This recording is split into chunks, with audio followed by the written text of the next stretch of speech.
Tengan buenas tardes nuevamente. Les agradezco en todo lo que vale su presencia en esta sala de clases, sala de conferencias. Daremos continuidad al estudio que estamos realizando sobre la meditación.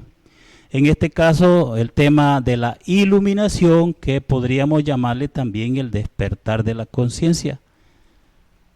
Es obvio que la enseñanza gnóstica, la doctrina gnóstica del maestro Samael, tiene como objetivo llevarnos desde un estado de inconsciencia, de un estado de tinieblas a la luz, es decir, al despertar de la conciencia misma. Y una vez la conciencia libre y soberana, libre de la mente y de sus condicionamientos, entonces experimenta directamente fuera del cuerpo, de los afectos y de la mente, las grandes realidades. Nos dice el maestro Samael que la conciencia en el fondo vibra con todo el cosmos. En la conciencia están los datos que necesitamos para nuestra orientación psicológica. En la conciencia está la sabiduría. Si nosotros conseguimos liberarla, ella puede orientarnos. Observen ustedes que nosotros necesitamos encontrar nuestro gurú interior, alguien que nos oriente, que con sabiduría nos guíe sobre este trabajo interior. Y ese movimiento, ese punto de luz, ese centro magnético está en la conciencia misma. ¿Qué debemos hacer? ¿Qué es lo que debemos lograr? Aprender a meditar para poder liberar la conciencia del calabozo de la mente. Y de eso vamos a hablar precisamente en esta clase. Nos dice el venerable maestro Samael, y hace la contumacia en este sentido, que ha llegado la hora de salir de la mera creencia y entrar en el terreno de la investigación científica.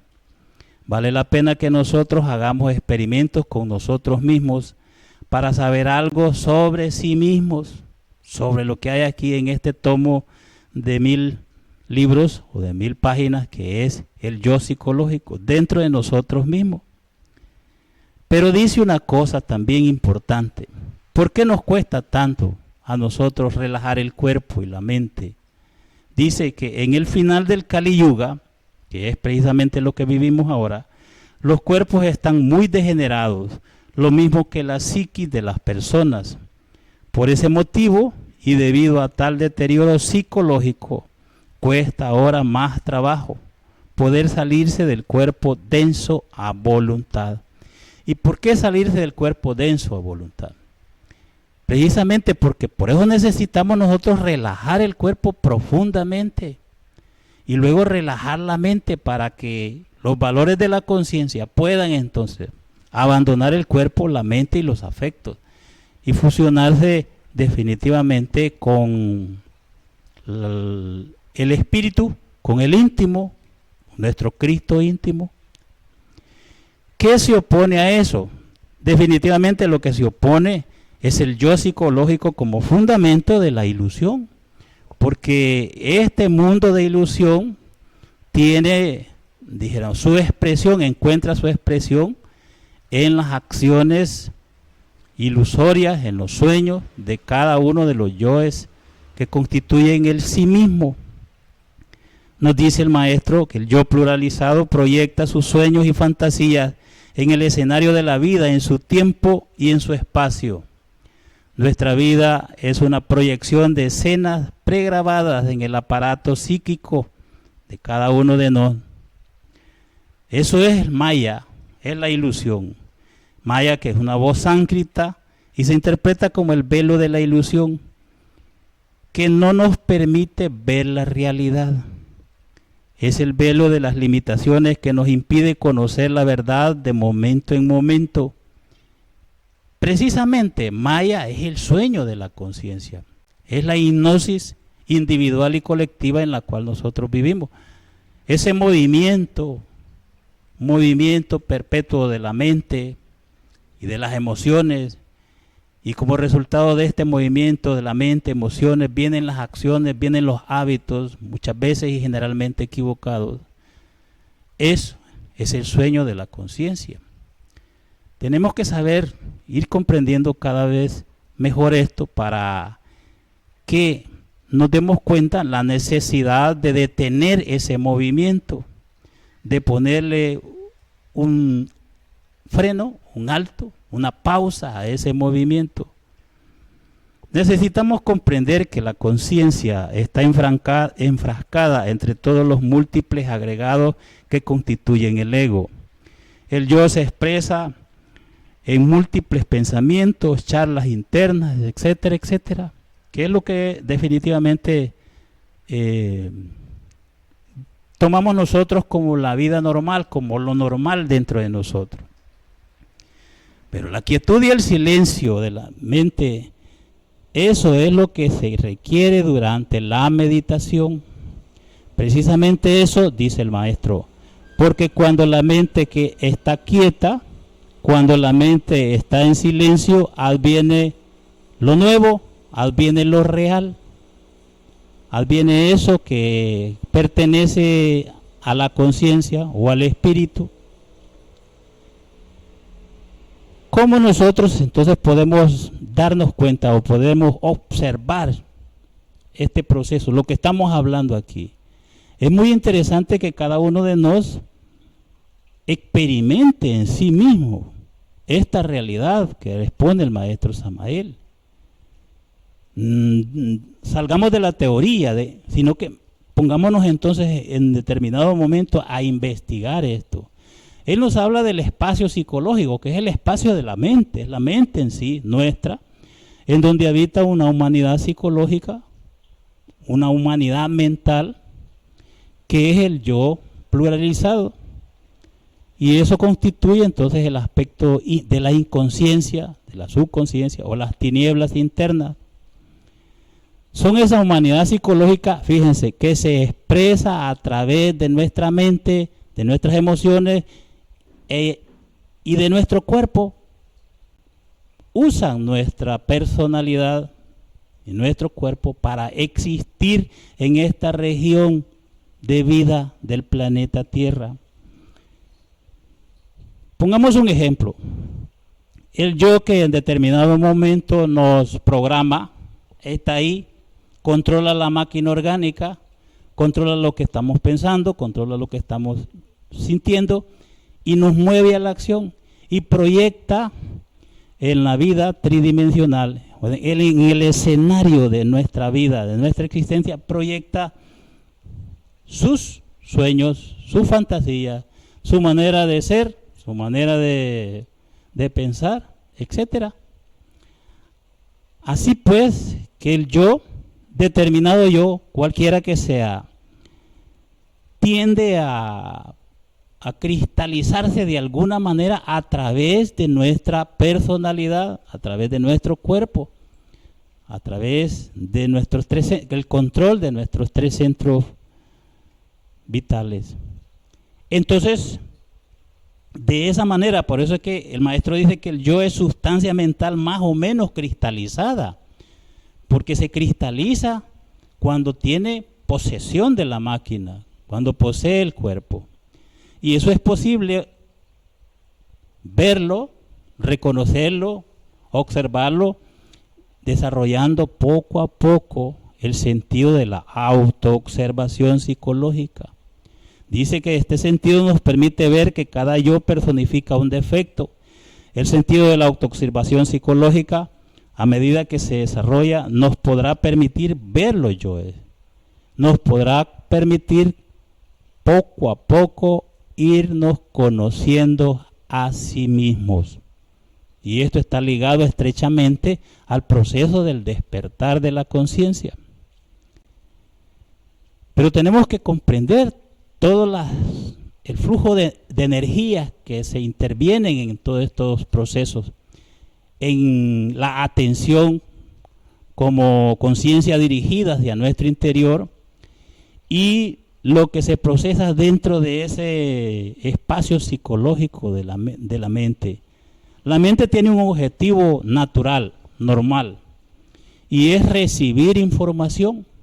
Pues su estado natural de la mente no es para proyectar pensamientos, ideas, imágenes, etcétera. No es para eso. Es para recibir información. Y dice el maestro, información que venga de arriba, de la región del espíritu puro, a través de los centros superiores del ser. Así es como entonces nosotros podríamos recibir con una mente receptiva, podemos recibir las emanaciones que vienen del ser, esa información superior que viene del ser, y poder entonces quedar enriquecidos con ese conocimiento. La mente es de naturaleza femenina y está hecha para recibir, asimilar y comprender. El estado natural de la mente es receptivo, quieto, silencioso, como un océano profundo y tranquilo. Y es precisamente a lo que buscamos a través de la meditación. Lo que buscamos a través de la meditación es recuperar la normalidad de nuestra psiquis, el estado normal de nuestra mente, para que quede receptivo, para que deje de proyectar. Y obvio que esta mente, de una manera integrada, es decir, plena, unitotal, es un instrumento maravilloso para el conocimiento, para la sabiduría. Nos dice que la mente es un instrumento maravilloso cuando está integrada, es decir, cuando recupera su estado normal.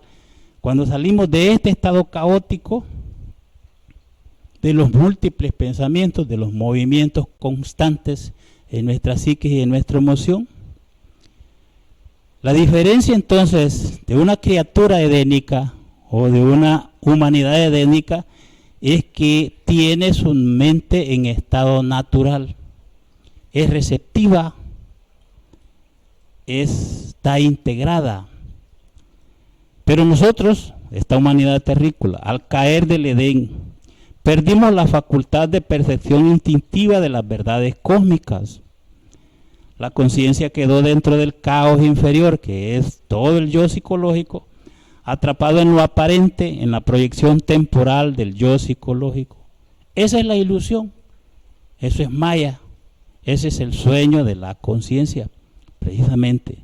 Lo que buscamos a través de la meditación es recuperar nuestro estado natural, nuestra normalidad psíquica, para entonces captar todos los movimientos del ser, aquel misterio gnóstico del ser que nos acompaña siempre.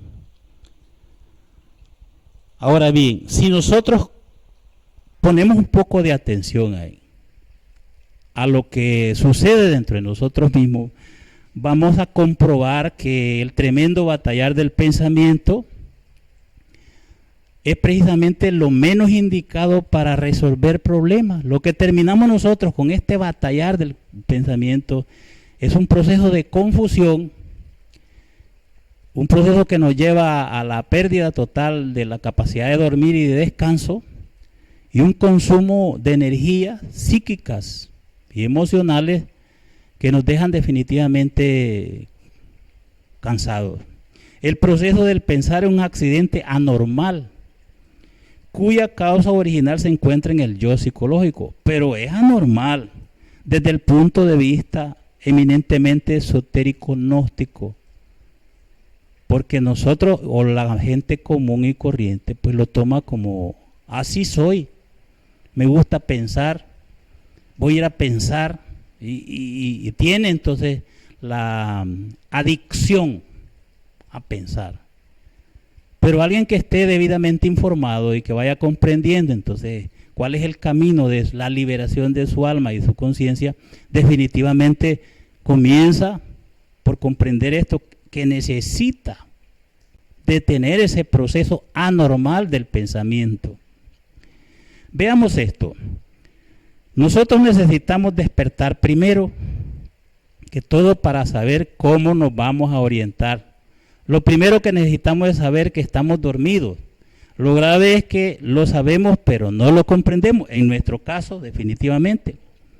El proceso del pensamiento es como las arenas movedizas, más o menos como caer en unas arenas movedizas. Mientras más pensamos, más nos hundimos en la inconsciencia.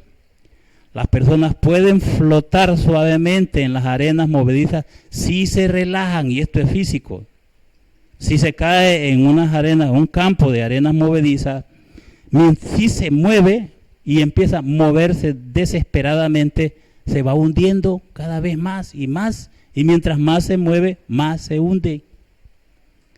Pero si se relaja, si se queda tranquilo, si se queda quieto y sereno, entonces flota. Las mismas arenas movedizas los mantienen a flote. Eso es importantísimo porque es la misma técnica que nosotros debemos aplicar para poder despertar la conciencia, para salir del estado de subconsciencia. Mientras más pensamos, más nos dormimos. Mientras más quieta la mente, más quietud en nuestro interior, entonces flotamos hacia otro grado de conciencia. Así pues, que como en las arenas movedizas, nosotros necesitamos quedarnos quietos, serenos, tranquilos en la mente. Los grandes maestros de la meditación lo han explicado de diferentes maneras. El maestro Samael lo ha hecho también de una manera extensa en toda su obra. Y nos dice que cuando la mente está quieta, cuando la mente está en silencio, adviene lo nuevo. En esos instantes de indiscutibles delicias, la conciencia se escapa de entre la mortificante mente para experimentar lo real. Así lo define el maestro. En la enseñanza Zen aparece una anécdota. El líder segundo patriarca del Zen preguntó a Bodhidharma: ¿cómo es posible alcanzar el Tao? El Bodhidharma le respondió: exteriormente toda actividad cesa, relajación total del cuerpo y la mente. Interiormente la mente deja de agitarse, se queda quieta. Cuando la mente se ha convertido en un muro, entonces puedes ingresar al Tao, es decir, a la gran realidad, a la verdad. Entonces se despierta la conciencia. ¿Ven ustedes? Necesitamos salir de las arenas movedizas de la subconsciencia o de la inconsciencia. Necesitamos entonces dar esos pasos, pero son elementos o acciones prácticas. Ya no teoricemos, vamos a la práctica. Vamos a ver qué podemos lograr. Y lo primero que tenemos que hacer es manejar y desarrollar la capacidad de poner atención, de estar atentos. La atención es conciencia dirigida hacia un solo objetivo, punto determinado o pensamiento. También la atención es la capacidad que tiene el ser humano para ser consciente de los sucesos que ocurren tanto fuera como dentro de sí mismo. ¿Sí? La conciencia despierta posee facultades superiores a la mente, conocimientos y experiencia directa sobre cualquier fenómeno.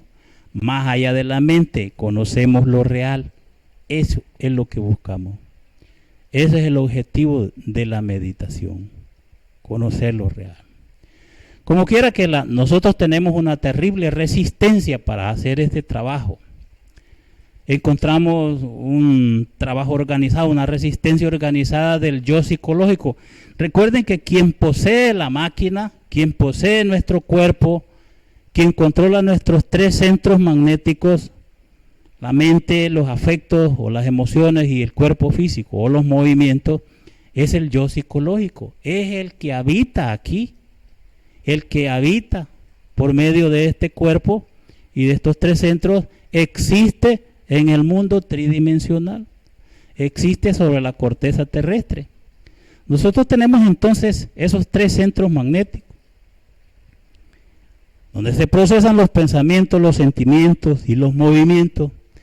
El yo piensa, siente y mueve al cuerpo con sus características muy particulares. Cada uno de ellos piensa de una manera diferente, siente de una manera diferente y se mueve y tiene intereses completamente diferentes. ¿Qué debemos hacer nosotros en este caso? ¿Por dónde tenemos que comenzar? Bueno, entonces comencemos con relajar el cuerpo físico. Arrebatémosle el control al yo psicológico del centro motor, instintivo y sexual, es decir, de los movimientos, de los hábitos. Segundo, relajemos la mente. Relajemos la mente. Y entonces cuando el cuerpo está definitivamente relajado y la mente va relajándose, estos dos centros magnéticos inducen al centro emocional a quedar también totalmente relajado. Y ahí viene entonces la experiencia de lo real. Y ahí viene el éxtasis, el samadhi. Si se recuerdan ustedes, el maestro Samael habla sobre este proceso de los criadores de elefantes en la India, cuando sale un elefantito loco, que no se acostumbra a las tareas y todo eso. Entonces dice él que lo que hacen los criadores de elefantes es que le atan el elefantito loco, lo atan a dos elefantitos que están cuerdos. En ese caso los elefantes cuerdos sería el centro motor y la mente, que ya están relajados. Y el elefantito loco, el que cuesta más relajar en nosotros mismos, es la emoción, los sentimientos. Pero con estos dos relajados, la mente y el cuerpo, inducen, por inducción directa, inducen al centro emocional a relajarse, y ahí viene lo que es la relajación profunda, la relajación científica. Y aparece entonces el despertar de la conciencia. Viene la experiencia directa de lo real. ¿Qué sucede cuando nosotros, o cuando alguien, el practicante, el adepto, despierta? Definitivamente lo que sucede es que la conciencia libre de la mente, de su calabozo, de las emociones y del cuerpo mismo, es sustraído a través del rayo de Okidanok, le dice el maestro Samael. Es aquel rayo, la energía que nos mantiene unidos a nuestro ser, permanentemente unidos, la conciencia al ser. Entonces es sustraída a través de ese rayo y es fusionado al íntimo que está arriba, en la región del espíritu puro. Entonces la conciencia unida a la verdad, vean el sentido que tienen las palabras del gran maestro Jesús de Nazaret. Y conoceréis la verdad, que es el íntimo, es la verdad, el Cristo es la verdad. Y la verdad se lo lleva hacia las regiones del absoluto, se lo lleva al Padre, al seno del Padre. Y entonces viene el vacío, viene la experiencia esa, maravillosa, del vacío iluminador, que vamos a hablar más adelante también. Nos dice el maestro que cuando la esencia o el Buddhata actúa en ausencia del yo, del mí mismo, del sí mismo, se fusiona íntegramente, aunque sea momentáneamente, con el alma humana en el mundo causal. Y entonces actúa, dijéramos, algo así como en forma búdica, dice. Puede sentir en sí misma, vivenciar en sí misma un elemento que transforma radicalmente.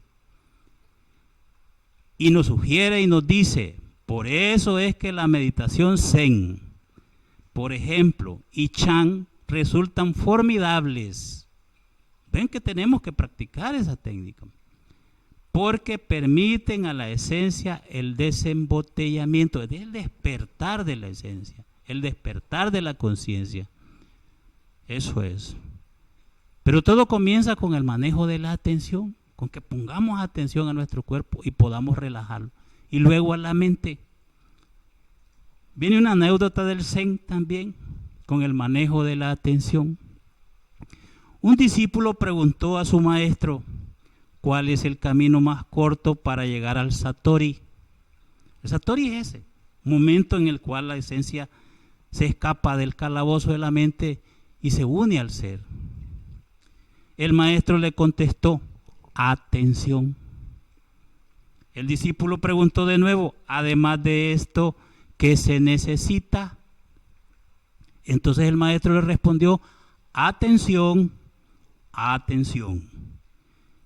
Dice el discípulo, ya sé qué es lo más importante, sí, pero ¿qué es lo último?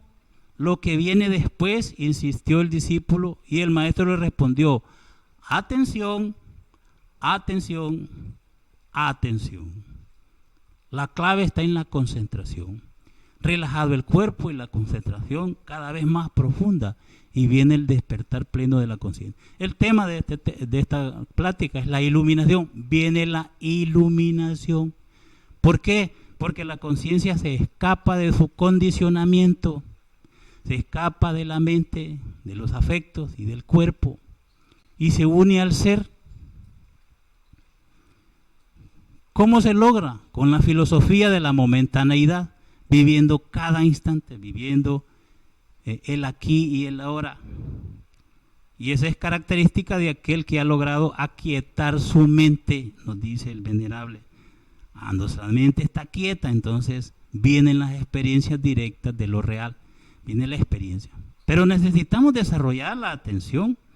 Y no solo para eso, sino que en el mismo proceso del desdoblamiento astral que tanto se habla y se dice, es una práctica de atención, de concentración. Dice el venerable que si ponemos atención a ese proceso psicológico existente entre la vigilia y el sueño, podríamos a voluntad salirnos del cuerpo físico para viajar por los mundos suprasensibles. Pero si estamos nosotros en la sala de meditación y relajamos el cuerpo físico y estamos en ese estado, entre la vigilia y el sueño, perfectamente puede operarse un desdoblamiento. ¿Ve?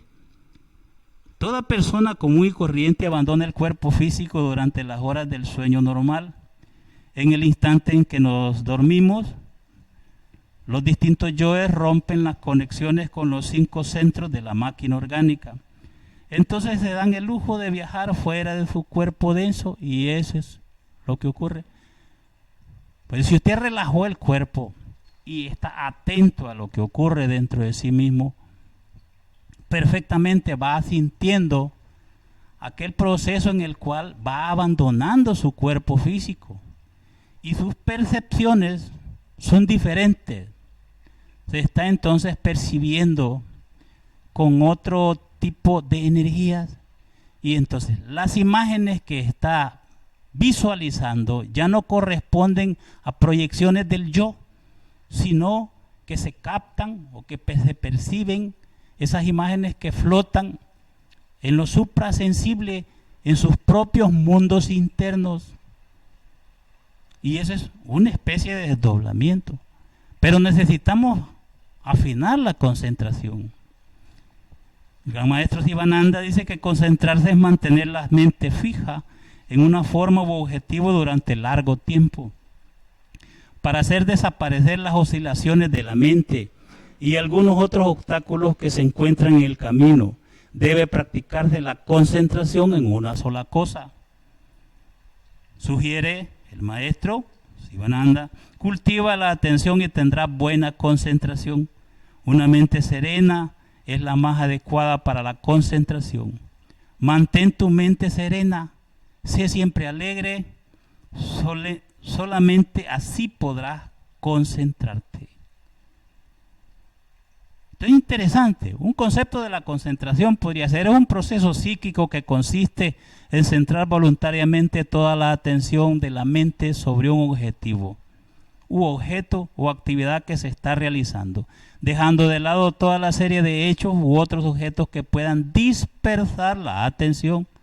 Se necesita dispersar. Por eso es que el maestro habla aquí en el sentido figurado, como el vigía en época de guerra. Atento, como el vigía en época de guerra. Cuando te encuentras concentrado, no necesitas de un gran esfuerzo de voluntad para mantener tu atención. Hay concentración.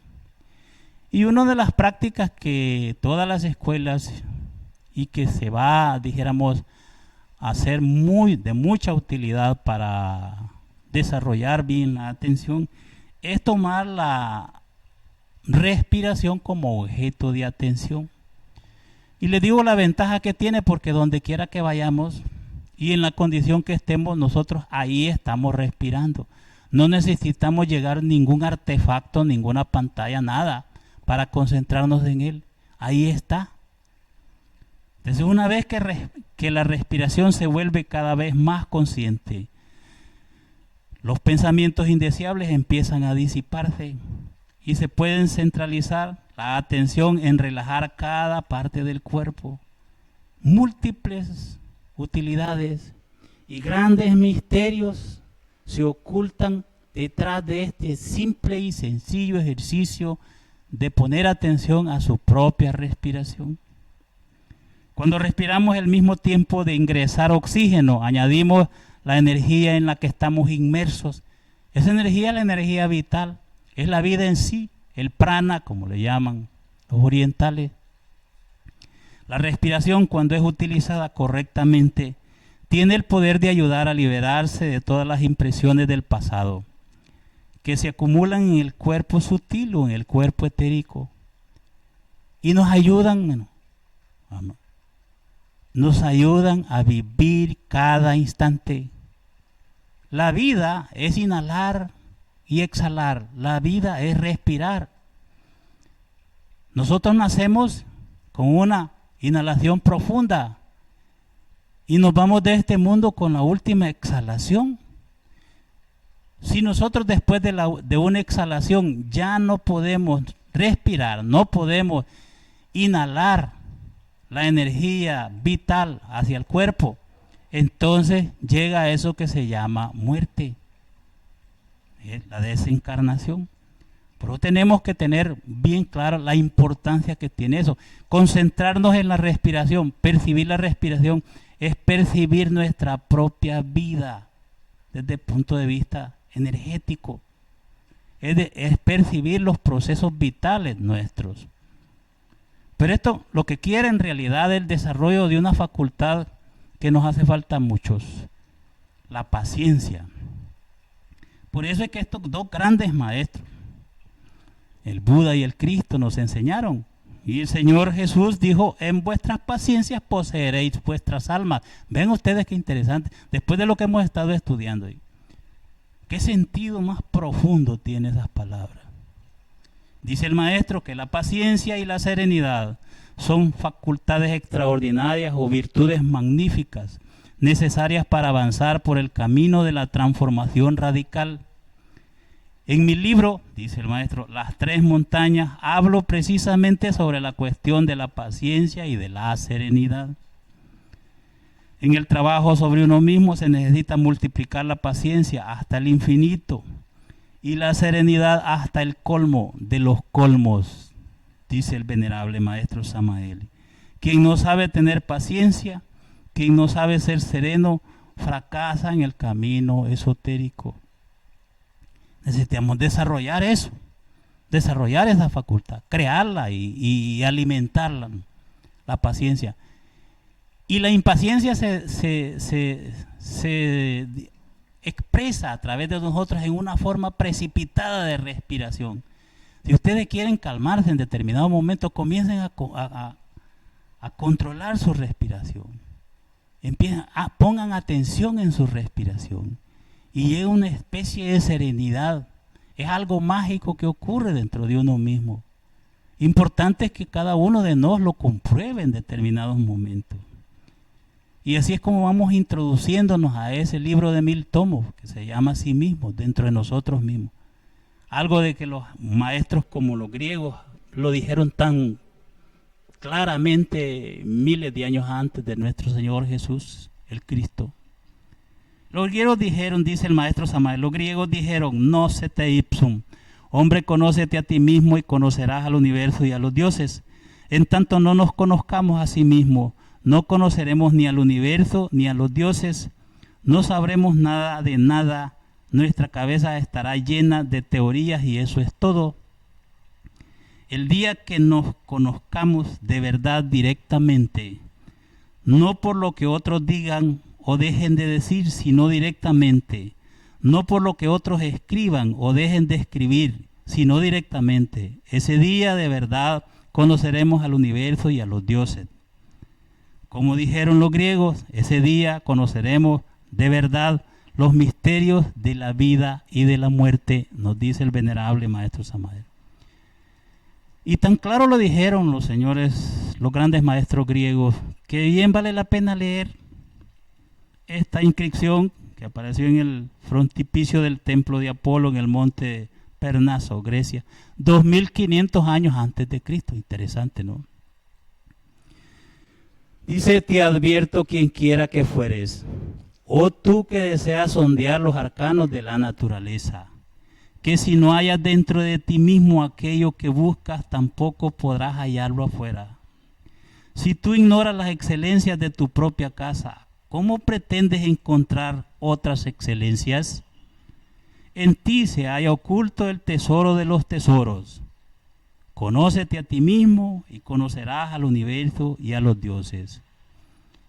Y el camino, nuestro camino y el camino hacia el despertar de la conciencia está ligado estrechamente a esta sabia frase de los grandes maestros griegos miles de años atrás. Nosotros necesitamos, como estudiantes gnósticos, como discípulos del maestro Samael, recorrer los cuatro caminos, recorrer ordenadamente los tres caminos anteriores que engloba la enseñanza gnóstica. La gnosis en sí, como cuarto camino, engloba el camino del monje, el camino del fakir, el camino del monje y el camino del yoga. Y todo esto está ligado estrechamente a los procesos prácticos. El fakir es el trabajo con la voluntad, el trabajo con el centro motor, el trabajo entonces, como lo estamos viendo, la primera relajación, el primer trabajo que tenemos que hacer es detener entonces el centro de los movimientos, donde está la voluntad, los movimientos, los hábitos. Luego, definitivamente subir. El camino del monje está ligado a la devoción. Si a nosotros no tenemos devoción, si no tenemos una emoción superior, definitivamente no vamos a sentir el anhelo de seguir adelante. Y el camino del yoga está ligado a la iluminación de la mente. Y esto es como prerequisitos para que podamos nosotros comprender íntegramente la enseñanza del maestro Samael, íntegramente en toda esta doctrina maravillosa que nos entregó. El cuarto camino, que es la gnosis. Necesitamos equilibrar entonces los tres cerebros, mente, corazón y sexo. Necesitamos autorrealizarlos cada uno, necesitamos iluminarlos cada uno. Y así entonces va en el camino. No podemos nosotros dejar de lado entonces estos aspectos. Quien triunfa en el camino del fakir, quien tiene una fuerza de voluntad, quien tiene la devoción en su corazón, en sus emociones superiores, en su centro emocional, y logra a través de la meditación la experiencia directa de la liberación, de la iluminación, la liberación de su conciencia, entonces definitivamente viene en él un estado nuevo de conciencia y superior. Su conciencia despierta plenamente. Tampoco debemos olvidar que nosotros estamos ante dos mundos. Definitivamente nos encontramos pues ante dos mundos, lo dice el maestro Samael en psicología, el exterior y el interior. El primero de estos es percibido por los sentidos de percepción externa. Este es el mundo sensorial, este en el que nosotros vivimos. Y el segundo solo puede ser perceptible mediante el sentido de la autoobservación. Que ¿dónde está en realidad la causa de lo que se origina en el mundo físico? Dice el venerable: incuestionablemente los dos mundos, el interno y el externo, son verificables experimentalmente. El mundo exterior es lo observable, el mundo interior es lo autoobservable en sí mismo y dentro de sí mismo, aquí y ahora. Y cuando aprendemos a observar ese mundo interior, cuando aprendemos a poner quietos estos tres cerebros, viene eso que le llaman los señores del Zen, el Satori. Y durante el Satori trabaja la dialéctica de la conciencia. Entonces todo lo entendemos por intuitos o a través de palabras o de figuras simbólicas. Surge entonces el lenguaje parabólico que tanto aparece en el Evangelio crístico. Por ejemplo, las parábolas del Evangelio crístico, el lenguaje vivo de la conciencia superlativa del ser, es un lenguaje de la conciencia. Es cuando la dialéctica de la conciencia se fusiona a la dialéctica del ser. Pero eso más allá de la mente, de las emociones y del cuerpo, más allá de las percepciones sensoriales de esto. La conciencia libre, la conciencia trascendental y superlativa del ser tiene poder para experimentar lo real. Obviamente, la mente interior, al ser así informada, tiene buenos datos para elaborar sus conceptos de contenido.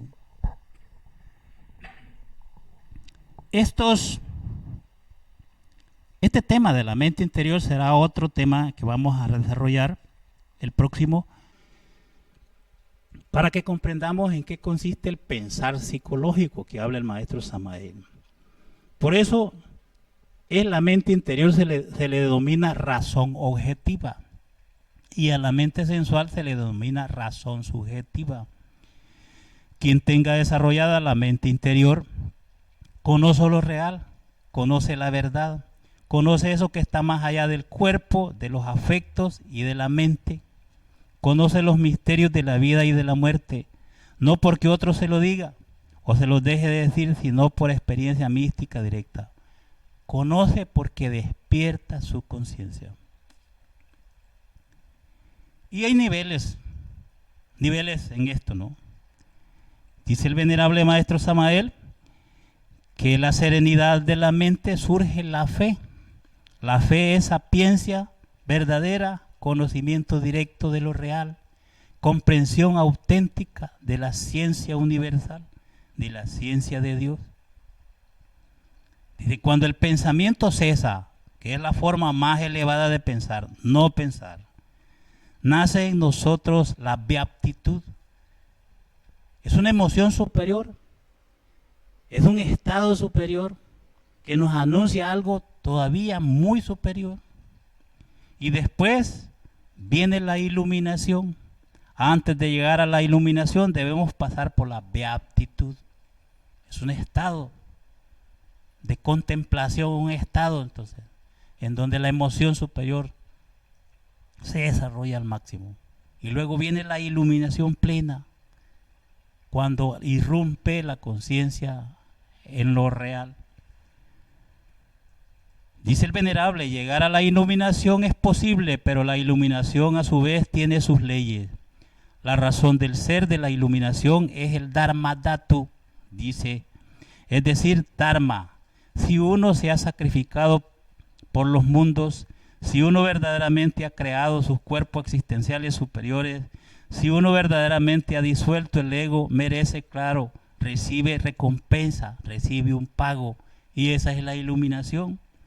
Como quiera que lo vital es que un día lleguen ustedes a la iluminación, nos dice, debemos empezar desde ahora mismo por organizar nuestra psiquis, poner orden en nuestra psiquis. Así, una vez libre la conciencia, desarrolla todos sus poderes.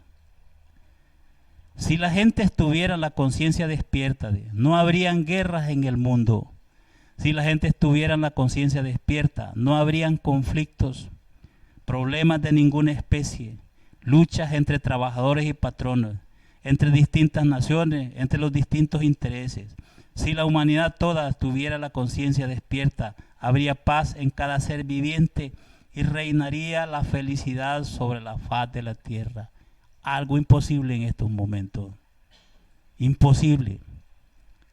Definitivamente, una verdadera utopía pensar en un mundo así, en esto. Estamos en el final del Kali Yuga y ahorita solo se habla de guerra, de exterminio. Eso es nuestra realidad. Eso es porque se tiene la conciencia profundamente dormida. Así que es necesario que cada uno de nosotros comprenda la necesidad de hacer su práctica. El maestro Samael dice 5 minutos, no nos pide mucho, unos minutos, 5 minutos, 10 minutos. Qué bueno ya 20, qué bueno ya media hora, qué importante sería una hora diariamente de buscar el silencio, de buscar entonces la luz del ser, de anhelar y de tener entonces esa disponibilidad hacia el silencio de la mente para que la conciencia despierte. Los maestros del Zen definen que meditar es la condición natural de la conciencia humana, condición natural de la conciencia humana, capaz de comprender por sí solo el significado de su existencia. El maestro dice que la gnosis es el funcionalismo natural de la conciencia. La gnosis definitivamente va a ser comprendida cuando la conciencia despierte plenamente. Antes de eso, pues surgirán buenos intelectuales, personalidades kalkianas, que es lo que abunda en estos tiempos, y pocos con la conciencia verdaderamente despierta que puedan comprender esa esencia gnóstica de la enseñanza que nos da el maestro Samael. Por medio de la meditación, la luz de la conciencia nos da verdadero equilibrio psicológico. Viene a establecer en nosotros la armonía, la serenidad y la paz del corazón tranquilo. De hecho, necesitamos eso, que la conciencia despierte, que surja de ahí, de su letargo. Y nos dice el venerable, aquel que ha despertado a su conciencia nunca podría ser detenido en su camino hacia la gran realidad. Nunca. Con la conciencia dormida no puede ser uno un investigador de lo real. Con la conciencia dormida no puede uno en realidad de verdad entrar en contacto con el círculo consciente de la humanidad solar, que opera sobre los centros superiores del ser. ¿Dónde? Aquí y ahora dentro de nosotros, en los centros superiores de nuestro propio ser. La exploración de esos centros es el objetivo de nuestras prácticas de meditación. Así pues, hermanos, ya queda clara precisamente la necesidad de la práctica, la necesidad de establecer un centro magnético que gire alrededor de la conciencia en nuestro interior. Llegamos hasta ahí por este momento. Si hay alguna inquietud, pues trataremos de contestarla en la medida de las posibilidades. Muchas gracias.